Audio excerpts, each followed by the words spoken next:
Well, joining us live now is former Israeli intelligence officer Avi Melamed. Avi, good to see you. Thanks for your time this morning. How are you feeling on a day like today, given the emotion, given the politics that you've just heard there, but more so the emotion of the exchange of hostages and prisoners? Next week we can. Well, this is, of course, a very emotional day for Israelis, including myself, of course. We are very happy to see our brothers back home. We still remember that there are other hostages, unfortunately, deceased, dead hostages in Gaza, and they have to be brought back.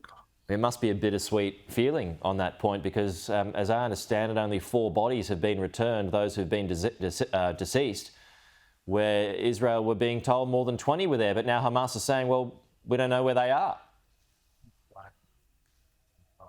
Yes, it was expected. And I think that Hamas is not necessarily playing here. I think that there is some difficulty in finding and tracing the remains of those who unfortunately died in Gaza Strip, the kidnapped, the hostages. So we knew that it's going to take some time, maybe some long time, until some of them will be retrieved. Both sides don't trust each other. Is the war over? I would say that we have witnessed now the end of the hostilities period, but this is all under one big question mark.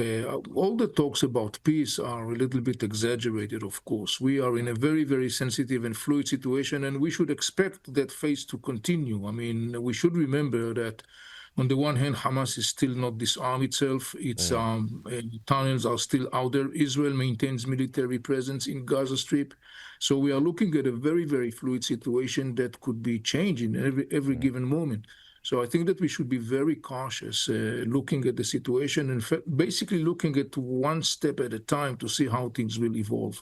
So given your experience from an intelligence point of view, what will you do now? I mean, I know Israel's had to pull back to a withdrawal line, but from an intelligence standpoint, what do you do to make sure that Hamas is upholding its side of the deal?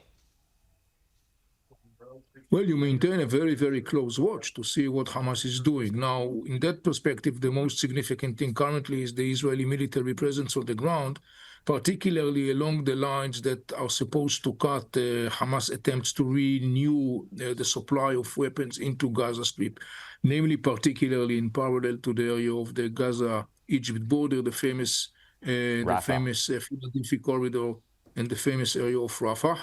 That has to be encompassed with a very strict and increasing intelligence efforts on the ground, which, by the way, has to be done in coordination with other agencies to make sure that there will be no flow or reflow of ammunition and weapons into Gaza Strip, particularly from the Egyptian side. So when you're talking about from an intelligence perspective, this is, of course, one of the major tasks. There are other tasks, for example, to follow and to see what is evolving inside Gaza Strip in terms of the tension within Gaza Strip between Hamas factors on the one hand and the other large clans in Gaza Strip. There has been reports in the last couple of days of exchange of fires between the groups. There is weapon out there in Gaza Strip.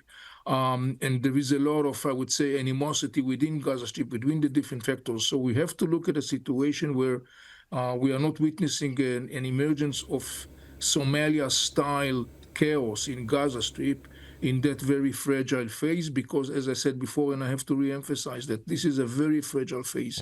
We should have no illusions. We should be very aware of that. So what you're saying is, given the rival factions within Gaza, there might well be a civil war, if you like, within Gaza itself, as whoever emerges jockeys for power.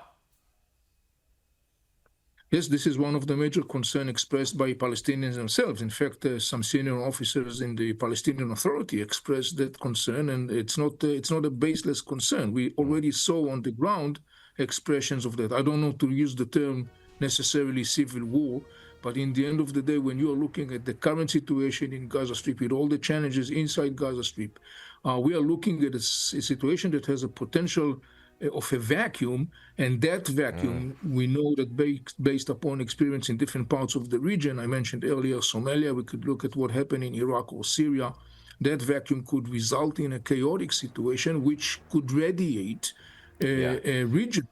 So So how do you control all that? I mean, it's a wasteland. Gaza is a wasteland at the moment. There's just not much of it left. So how do you conduct intelligence? Is it all from the sky? Will the drones continue? Well, you're talking about intelligence gathering capacities and methods. It's not the only one. And there should be, and obviously I would expect there are many others, intelligence gathering capacities that are being applied on the ground. I think that one of the most significant components here in the context of intelligence is the need to cooperate with other agencies, because it's a multi-front effort that it has to be done, covered by different intelligence agencies and by good cooperation. From other leaders, from other nations, perhaps even Australia. Is that what you're saying? Well, Israeli intelligence agencies conduct friendly and professional cooperation with different agencies. I would include in that, of course, the Australian one, but I'm talking particularly about the more regional one that have a very direct access, sort of speaking, let's put it this way, to the situation on the ground. Okay. Avi, really interesting talk. Thank you so much.